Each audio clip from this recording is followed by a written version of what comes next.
Just about everything on a project runs more smoothly if you start by identifying what work needs to be done and break it down to the right level of detail.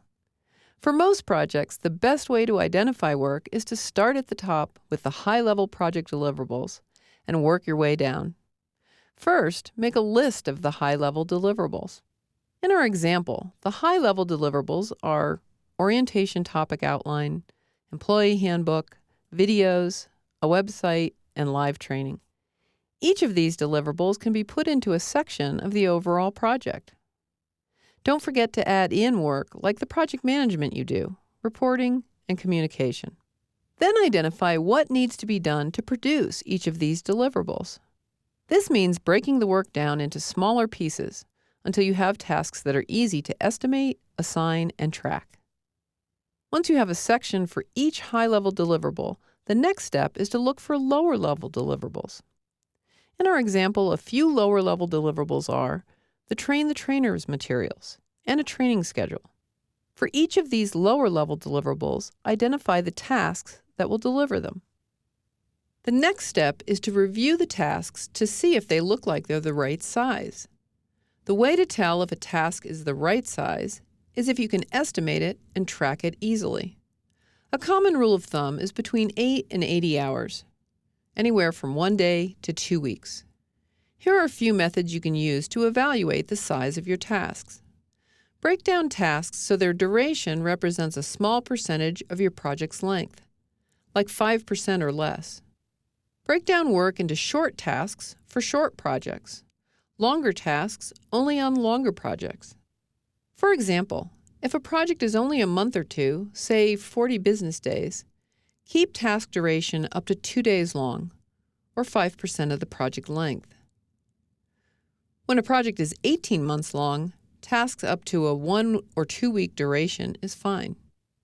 You can gauge whether tasks are small enough to estimate with reasonable accuracy. See if tasks can be assigned to a single person or a small team. Estimate roughly whether tasks will be shorter than your reporting period so you get timely status updates.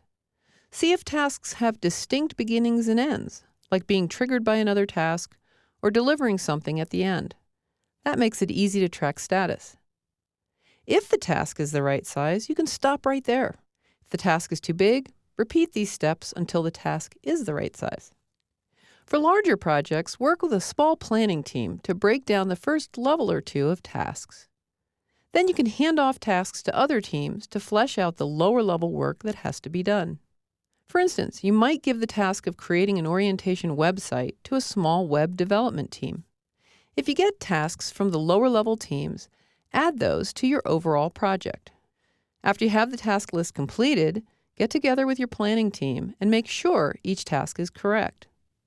If you get duplicate tasks from a couple of teams, make sure that you include the work only once in your list. You also might decide to reorganize things so you can hand off an entire chunk of work to a single team. When you're done, you have something that looks like an organization chart. This breakdown of tasks is called a work breakdown structure. Top-down isn't the only way to identify tasks. If you work by yourself or on very small projects, a few dozen tasks and a couple of people, say, you might work at the detailed level until the entire list is done. If you take this approach, you can still organize the tasks into groupings of work, as you'll see when we organize work with summary tasks.